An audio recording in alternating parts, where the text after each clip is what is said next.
the brilliance of CTV and fast is you're back to the days where you're in a linear environment. The content's free. There's no walled garden to watch, but you have to watch the ad, right? There's no way to skip the ad. You can't do that in the fast environments. And so this is where I think brands and agencies are really, it's funny, like we were 3, 4, 5 years ago, like, they didn't have CTV departments really. It was more like we were just in the digital buyer group, but not the TV buyer group, because they were still buying the traditional ad spots on broadcast. Those worlds are colliding, or they're creating, we're seeing a lot of the holdcos create these CTV, components to their agencies, especially on the buy side, because they realize, hey, outside of YouTube and TikTok, we're replacing ad inventory, which does not necessarily have a great CTR, or a great VCR, essentially. We are going to start really doubling down into CTV and shifting. We're seeing the shift of those, traditional broadcast dollars moving into CTV. And there's been so many different studies, all the analysts websites, TV analyst websites are showing, that there has been this massive shift in the spend. You are listening to Power Marketing with Kevin Lee. Kevin and his agency Did It have helped thousands of businesses win through superior marketing, as have his books, articles, speaking engagements, and the E-Marketing Association Power Marketing podcasts. Here's Kevin. Super excited to be chatting with Damian Pelliccione today. Damian is the CEO and co-founder of Revry.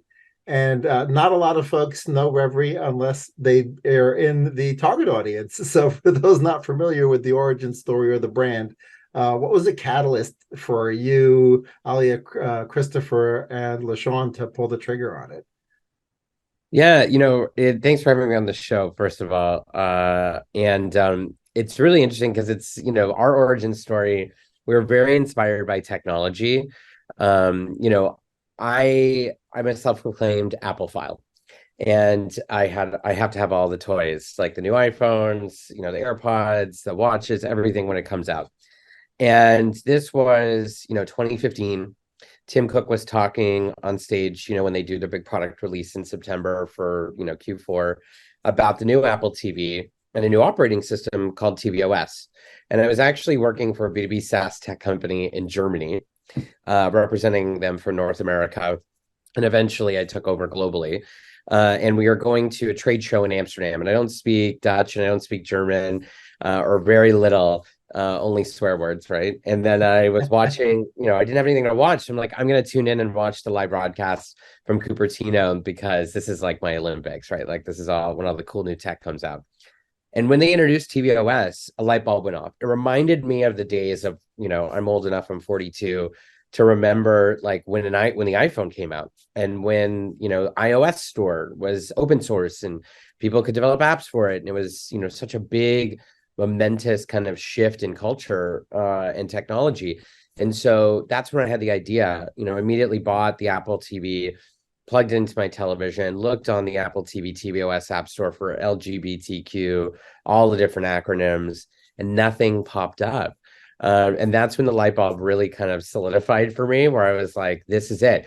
We're going to build, the world's first LGBTQ global streaming network. And then cut to 8 years later, we're at about 5 million monthly active viewers in over 140 countries. Well, congrats. Even the 5 million, which is very impressive, is probably still only a small slice of the total available market. So that means you still got a lot of upside in front of you. Totally. Yeah. 100%. So, yeah, I was going to say, which of that 5 million is it primarily consumption on one platform? Is it web? Is it app? Where are these 5 billion folks consuming the content primarily? It's, we're a CTV connected television, network. And it's really interesting because like this whole world of fast free ad supported streaming television, or AVOD, ad video on demand, the free to consumer content that we're seeing that are baked into smart sets like Vizio and Samsung, that is where I would say 90% of our viewership lives Hmm. in the TV Plus environment, the Vizio Watch Free environment. I think what was really interesting that we've seen, of course, and we really bet on was TV manufacturers, smart set TV manufacturers creating their own operating systems, or integrating operating systems like Google, or Roku, like TCL did, and signing publishers or TV networks. It's kind of all the same now. It's a big gray area. Content rights holders essentially to distribute their content directly to the consumer via the smart TV operating systems. And look, we have, Samsung and Vizio have way bigger marketing budgets than Revry. But when we sit as the only and sometimes exclusive LGBTQ provider of content to these environments with our live channel, our linear channel, or even just our, video on demand assets, that becomes a real scalable opportunity. And especially as they start to compete with each other in not just the American market, but other markets. Like with Samsung, we're in 6 different markets from LATAM to Europe to Australia. As they build their audiences, we're kind of riding that upside with them. We're taking kind of that the concept for programming for television, like old school broadcast television, and applying those same rules into FAST and AVOD. And we have been very lucky. We have a direct sales team. We work with big brands like L'Oreal and General Motors and Amazon and Starbucks and Lexus, just to like name a few. And McDonald's, our biggest partner, right? And so we sell to them direct. We create content with them, long form content with them. It's just been this real massive, upswing for our company, and it's just not stopping. If anything, we keep doubling down year over year, because the opportunity just continues to grow, because the audiences, specifically Millennial and Gen Z, they know how to adopt and use that technology. Right. And so connected television is our primary source of viewership. Yeah, I did notice it was funny when I looked at your website and I saw the grid, right? It was very reminiscent of a cable TV programming grid, Yeah. right? So I immediately flashed to sort of what you would see when you were going to decide what to watch on cable. And the fact that you had everything sort of staggered, where like not everything necessarily starts and ends on exactly on the hour or even sometimes on the half hour, I thought was really clever, because it allows for people to sort of serendipitously discover new content if they're using that as their modality. So really sort of interesting for me to get that sort of Back to the Future flashback looking at that grid. Absolutely. And it's interesting. We're not reinventing the wheel there. That's an electronic program guide. That's how Mhm. we were used to, flipping through channel. I mean, again, I'm 42, flipping through channels as a kid. And, that's the same thing that Samsung does and Vizio does. Mhm. They obviously have their own spin on it. But what really is interesting to me is, like, when you pick up the remote, this is an Apple TV remote, but when you pick up the Samsung remote or Vizio remote, they have that button that says TV Plus or Vizio Watch Right. Free. And you click that and it brings up that same experience Mhm. that we had with, a walled garden of cable. And that walled garden is gone, right? Like now it's like you just got to buy the television on Black Friday, and you're going to have Revry pre-installed in TV Right. Plus or Watch Free on Vizio. And so this is where, to me, it's really exciting, because we're democratizing the opportunity for a startup like Revry to be able to bring to market amazing stories for our community, and really expand, what our community really is and who they are. It's interesting. You're, talking about, like, a lot of folks don't know us. We know that we're still so new, and our total addressable market is much bigger than what we have right now. But what's really interesting is that, those 5 million monthly active viewers that we talk about, that we built in the last 8 years, they're not all LGBTQ, right? I always say Samsung and Vizio don't exclusively sell televisions to my community. They sell to everybody, right? And Yeah. so we assume there's a big assumption there's an allied community, or family communities, chosen Mhm. family communities, people who are just interested in this content, and we're hooking them. And it's really exciting, because it allows us to, there's an impact to, an impactful side of like what we're doing by creating an opportunity, a platform like Revry for stories to be told for our community. Yeah, for sure. And when I went and took a sample of what you've got up there, I noticed you've got movies, you've got shows, and sort of a live TV type of a feel to it as well. And for a person who suddenly discovers, right, a show that's sort of in the middle of its story arc, are they going back and sort of using the on-demand element to sort of then binge it from the beginning and catch up to where the show is at? Yeah, absolutely. Live linear TV is the hook, right? And then we Mhm. want to get them into the environment, make them sticky. That's what we always say about, that's our that's one of the KPIs that marketing has is watch time. Right. How are we not just marketing to new viewers and creating brand awareness for the network, but also retaining that viewer and increasing watch time. In Fast and AVOD, that is anyone who's a publisher in the Fast and AVOD space, that is the main North Star, right? Because the assumption is, we live and die on our ad inventory. And so the more watch time we have, the more ad inventory that we're serving and the higher our revenues grow. And that is like just a macro, kind of the macro kind of look at like what it is that we really do for a living, sell advertising and sell, and entertain consumers and bring those two things together. But it's really exciting. I think that we're going to see a lot of change in technology in the coming years. CTV is on the forefront. It's the big cable killer, so to Mhm. speak. The walled gardens are off. And things like Pluto TV, which we were on in 2017 all the way to 2020, and Zumo, these guys have been around for way longer than us, almost 10 years, over a decade now. They've been doing, Fast and AVOD. And I think that it's become a very competitive landscape. And I hate to say this, I'm like a gray hair at 42 in this space already, right? Try being 58. No, but I mean, like, for someone like, because the space hasn't been around that Yeah, I long. know.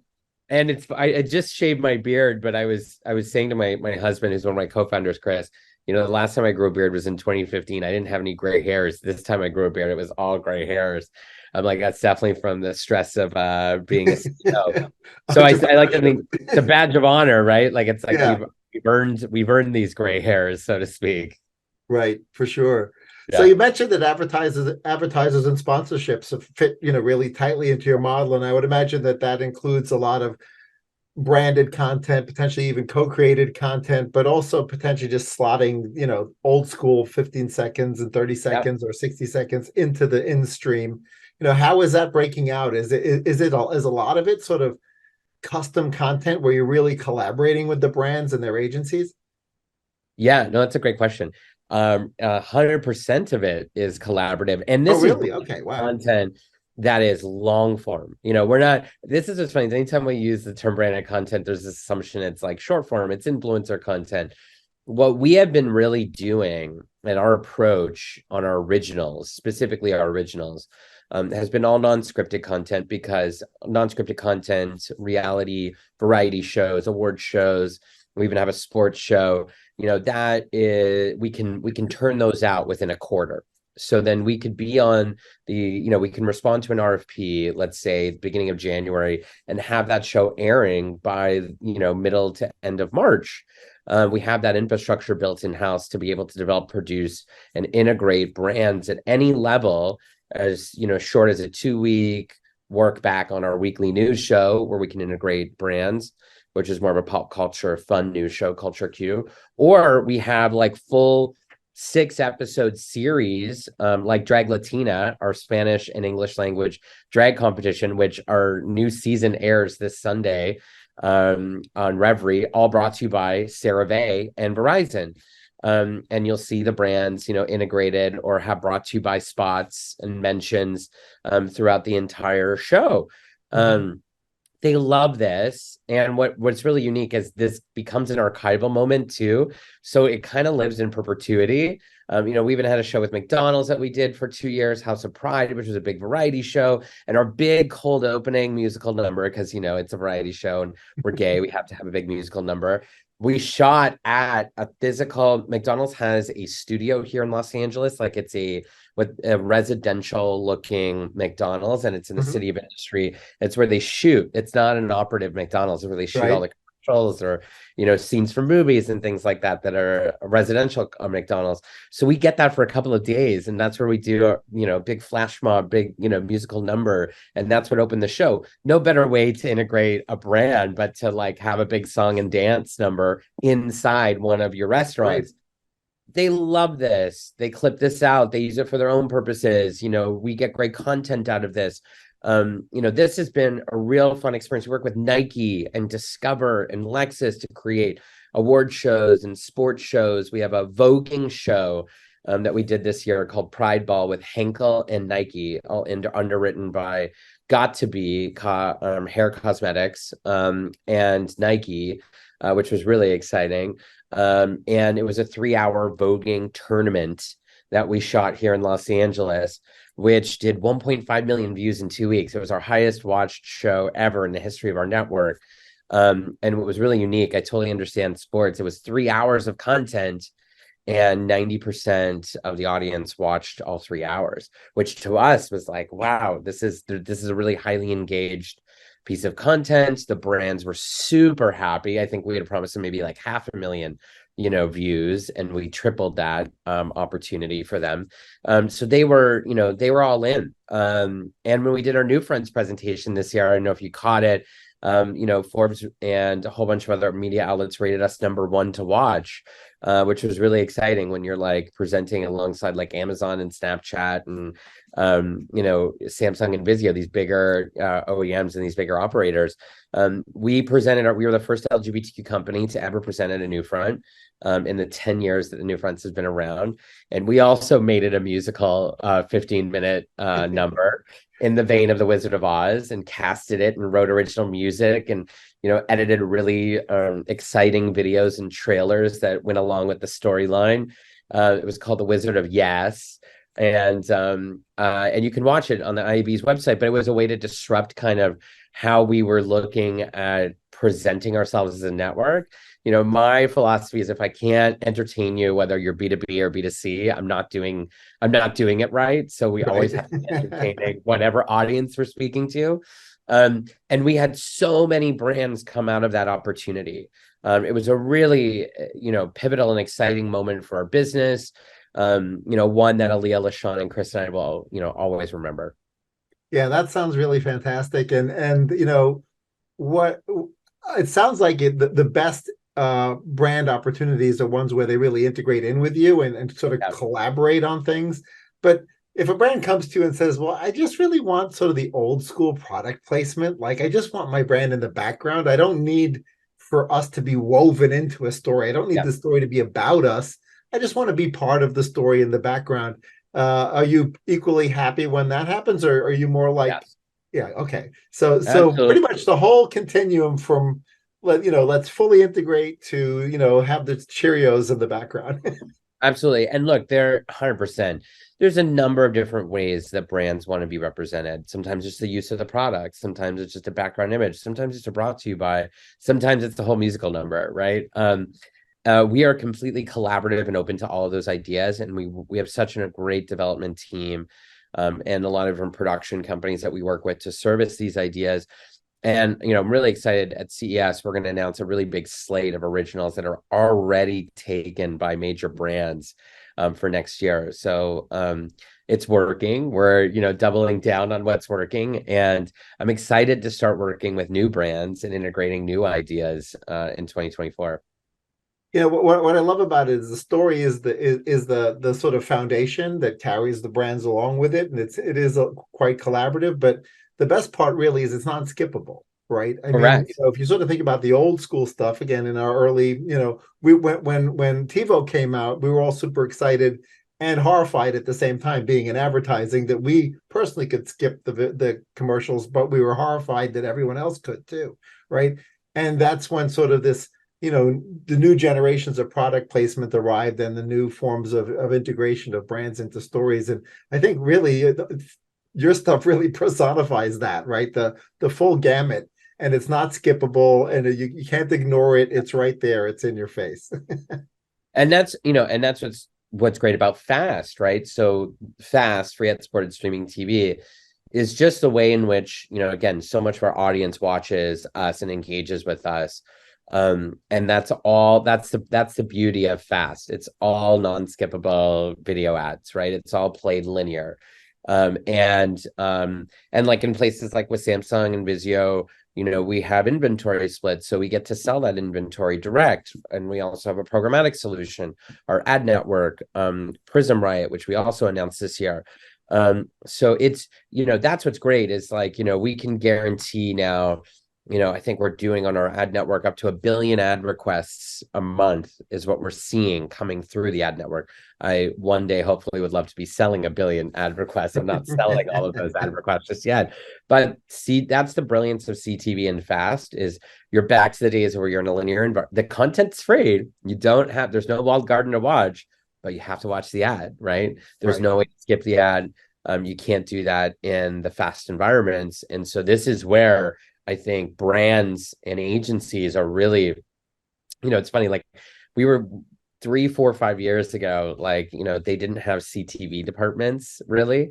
It was more like we were just in the digital buyer group, but not the TV buyer group because they were still buying the traditional ad spots on broadcast.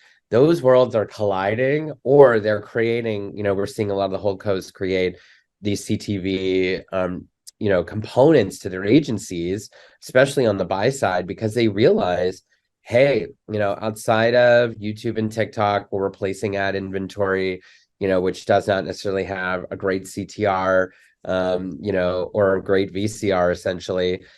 We are going to start really doubling down into CTV and shifting. We're seeing the shift of those, traditional broadcast dollars moving into CTV. And there's been so many different studies, all the analyst websites, TV analyst websites are showing, that there has been this massive shift in the spend. And, Revry is on the forefront of that, but really addressing a specific targeted audience that in the United States has a disposable income of $1.7 trillion a year. There's another misconception that like queer people, like we are very affluent. We tend to be dual income, no kids, dinks. So we have a lot of money to expend on our lifestyle. And so, we're the third largest consumer purchasing group in the United States. First is white, second is Hispanic, third is LGBTQ. So there's scale there. There's definitely like opportunity there. Even if the numbers aren't as big as mainstream, there is definitely an affluent market there that, it's no problem buying a brand new Lexus every 3 years or leasing. Absolutely. Yeah. What's fascinating, is that there have been sort of a bit of a roller coaster with regards to advertisers, and sometimes maybe it's their agencies getting in the way, comfort level with advertising in the kinds of environments that you're creating. And some of it perhaps is driven by like the further political divides or like other things. And to some extent, it's sort of a silly, arbitrary distinction that's being made. And, the people are worried about brand safety, but yet, like, how can you be lumped into that when it's such a huge population? It makes no sense.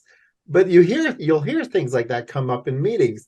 So, do you feel like there'll be a catalyst where sort of there'll be a tipping point where all of a sudden sort of almost no brand is scared or worried about being part of your content? This is such a hard, you touched on a really great topic, and I get excited about this because I feel like, my evangelist work as an LGBTQ person and an LGBTQ network is shifting into what is brand safe, right? And there was a big thing this year around Bud Lite. Everyone knows what I'm talking about, right? And a wonderful, beautiful and transgender influencer, Dylan Mulvaney, who is a lovely friend to our company, and what had happened to her, which is really truly unfortunate. And it was really truly unfortunate what had happened to Bud Light as well. I'm going to say from both sides, but I think it was just a poorly planned execution for something that was, the subject matter of what she was hired to share around was March Madness. which is not typically something that you would see in the LGBTQ, Right. you zeitgeist, right? And Yeah. so it struck a nerve with the other side, Yeah. of the political spectrum. And then, unfortunately, she was made an example of, really terrible, poor example of. I mean, if you watch any of those videos of like Kid Rock shooting Bud Light cans, the thing that goes to my mind is you still bought the can, you still bought the product, you still bought Bud Light. Yes, right. But you're telling me you're just not drinking it, you're using it as your prop instead, but whatever. Um, and I think that there are a lot of brands that got scared, mainstream brands that Yeah. address the entire, population, not just specifically our niche, our community. And they were worried that there could be more backlash. And so a lot of brands pulled back during Pride season. But then there are other ones that stepped up and doubled down, Yeah. and we didn't lose any deals. If anything, our deals were kind of like put to the side until later in the year, which we're seeing a lot of execution on right now. We're having the best Q4 ever in the history of our business. We're going to shatter a new record, right? And I think a lot of that is just coming from where they were pulling back in Q2, and now they're doubling down in Q4.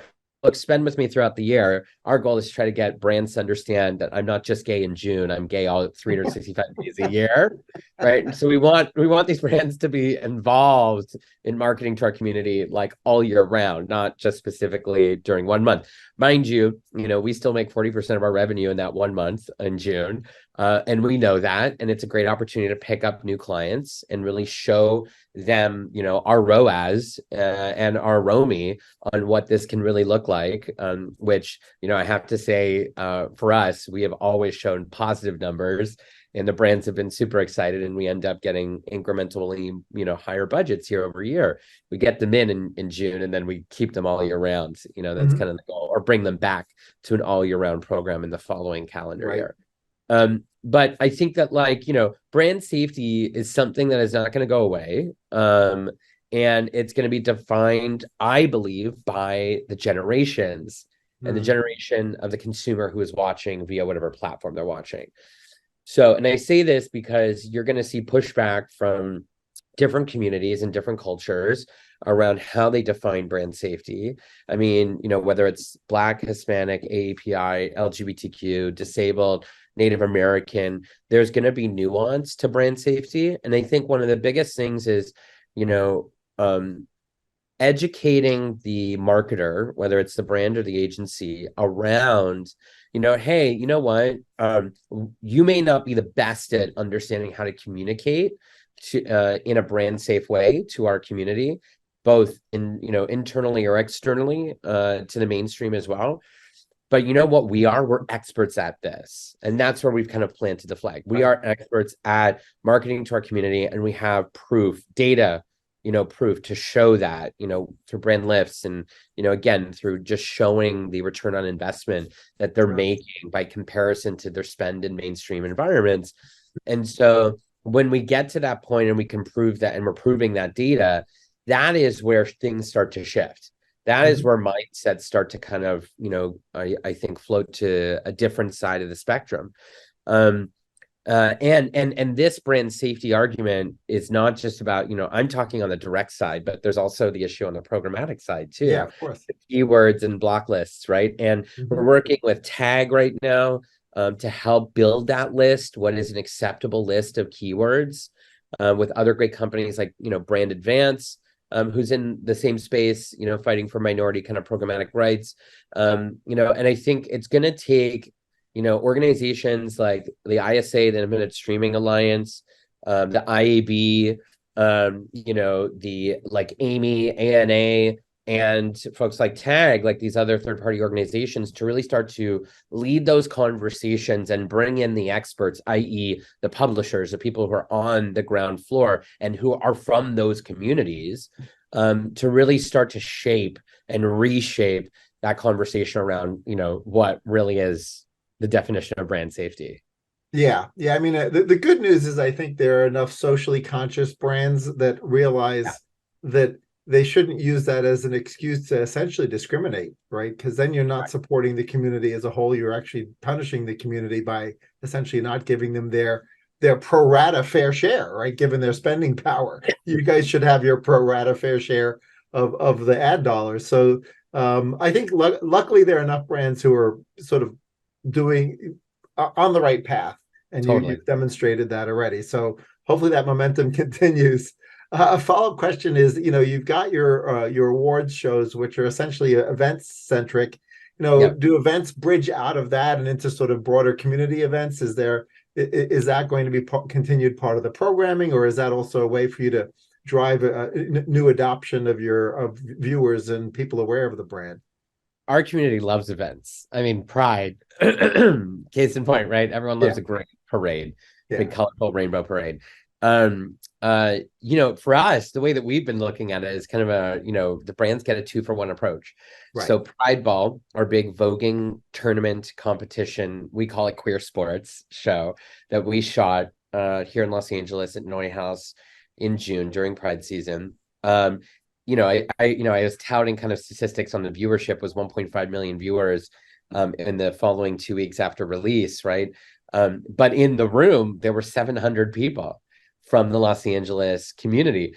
And that was really exciting. Not only were they, we had the photo releases when they walked in, like you may be on camera, there were 13 cameras, but they were actually engaged in a spectator sport and they were really excited to be there.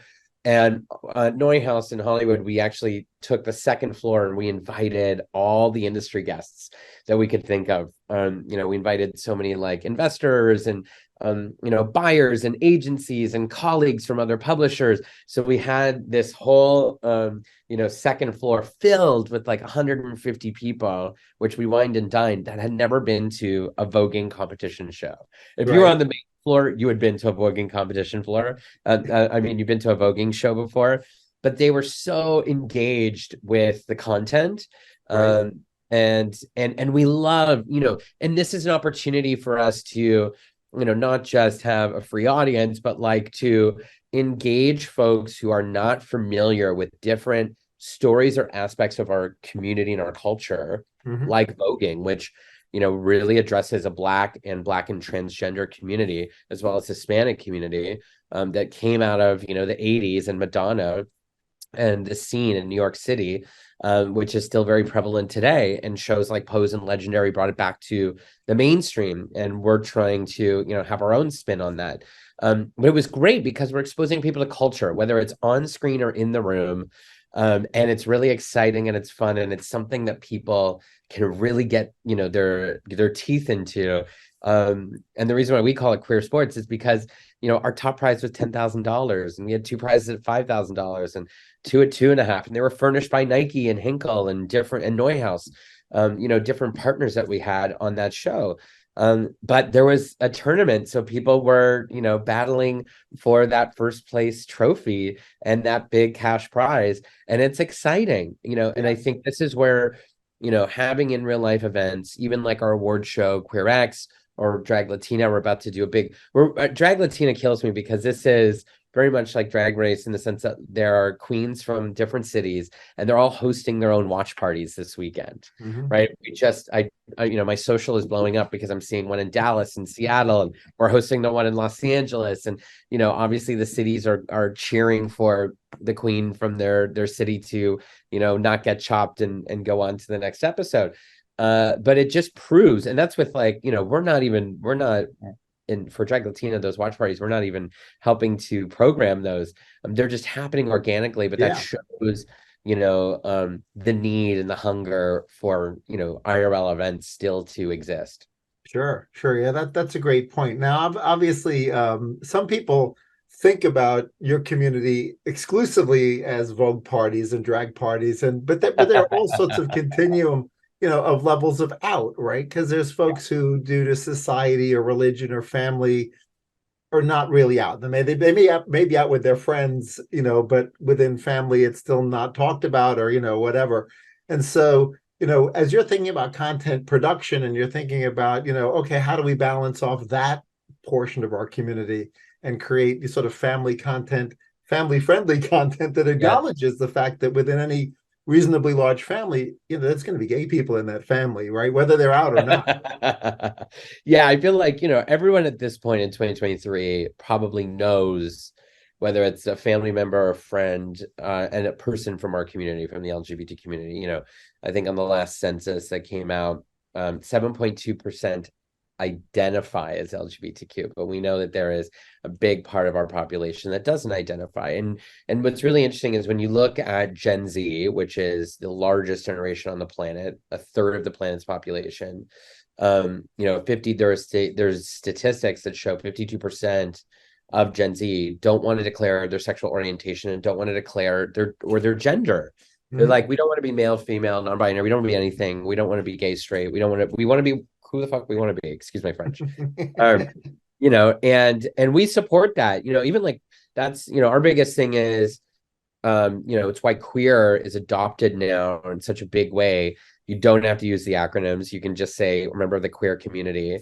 And I love that. I think we're re-embracing and re-empowering a word that encompasses community and culture. And those are the two biggest places that we kind of always start from. But look, the great thing though is, there are a lot of people who are not necessarily comfortable going to a pride celebration or marching, and that's okay too. You can be queer in your own way. And I think that with, direct to consumer streaming, like we have with Revry, with Fast and AVOD, whether it's owned and operated apps and channels, or if it's our third-party live channels on, places like Samsung, Vizio, Zumo, Roku channel, etc., you can still see yourself represented, in the comfort of your own home. You can listen to these stories. And because we're in free to consumer environments, all of this content has to be, here's going back to brand safety. We do not program anything over TV 14, like PG 14, because anyone at any age group could be picking up and watching, because there's no barrier to entry, right? Yep. Turning on a television. So we're very conscious about making sure that the content we're licensing from studios and networks or from filmmakers, that they have, edit downs that are suitable for all audiences. And I don't see this as censorship. I see this as, an opportunity to expand the visibility of our community, and to kind of debunk the idea that it's around sexuality, where it's not. This is culture. And it's a new culture that does not have one race, one gender, one orientation, one language, one race. Like, that's what's really, I think, cool. And what really excites me is there's a rainbow of stories to be told constantly. Family is such a big part of this. And so we have shows like Them, which really just educates people on the use of pronouns, right? We have shows like Room to Grow, which follow queer kids in the Northwest, between everywhere from Seattle to Portland, as they come out as transgender, as pansexual, as non-binary, as gay. But it really is about the parents. You think the movie is about the actual kids, but it's a documentary and a docu-series about the parents. Right. So it's what is their experience in navigating all of this for the first time, because maybe most of them, it's their first child that is coming out. And so, we really embrace that as well, knowing that all audiences are watching, and we need to have such a breadth of content that speaks to all audiences and makes them feel comfortable about being entertained or learning something about our community. Yeah, that's a great point. And there's no shortage of stories to be told there, for sure. I'm sure that you don't have to dig around very far to find those stories. So, you mentioned about your socials blowing up as it relates to some of your shows, and that, when there are watch parties, those probably blow up socially. And then you've probably got, when you had your voguing event, that probably had its own big splash socially. But when I sort of think about the social media platforms, of which you guys have channels on pretty much all of them that I could find, the platforms themselves seem to lend themselves more or less to your community, and some have changed over the years. We won't mention any names, right? Which ones might be in the process of changing. So how does that factor in? Because obviously social is great for earned media. It's also great for as part of your audience development, right? For you to capture new viewers, right? Potentially. So how do you and the marketing and promo team think through that? Yeah, it's really interesting because there's so many different buckets to like the marketing. One thing I'll say is, social is great for us and there's two different kind of avenues. There's, social like Instagram and TikTok, where we're putting out constant content, whether it's, just flyering essentially, or, tagging different influencers that are in our shows and or posting videos and clips of our content. And then there's social like YouTube, which I don't think is social anymore. YouTube is a channel. Like we Yeah, are now sure. looking at this where we're pivoting our strategy around YouTube to programming for Yeah. YouTube, like we do with our AVOD and linear channels, because there's just so much opportunity on that, in that environment.